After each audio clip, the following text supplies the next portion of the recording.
आणि आगामी निवडणुकांच्या पार्श्वभूमीवरती राज्यात ठिकठिकाणी युती आघाडी यांचं काही वेगळंच चित्र पाहायला मिळतंय। जालन्यातही परिस्थिती वेगळी नाही। जालन्यामध्ये अर्जुन खोतकरांनी मित्रपक्ष असलेल्या भाजपला चांगलं धारेवरती धरलेलं आहे।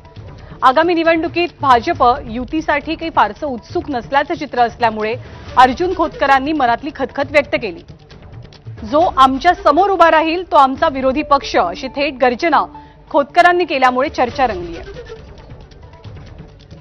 कधी कधी काय असतं माहिती का, झाड थोडंसं मोठं झालं ना तर खालच्या लोकांना ते विसरत असतं।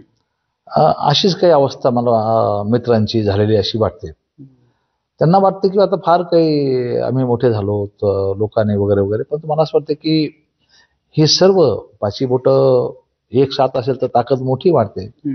पण त्यांना आता एकला चरोची हौस या ठिकाणी आलेली, एकला चरोची घोषणा त्यांनी केलेली आहे, त्यांना लख लाभ येते।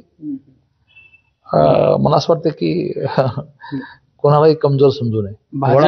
घोडा मैदान आगे देखेंगे, हम भी कुछ कम नाही।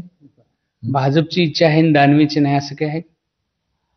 नाही, काय मला म्हणजे त्याचा अजून पत्ता लागत नाही, पण दानवे स्वतः मला म्हणले होते की आपण युती करू। मग पुढे अडतं, दानवे म्हणल्यानंतर सुद्धा युती होत नाही, मग पुढे अडतं हे मला नाही कळत। टांगापलटी तर होणारच आहे। जालना महानगरपालिकेमध्ये 100% टांगापलटी करू, घोडे फरार कोण नको त्यांची।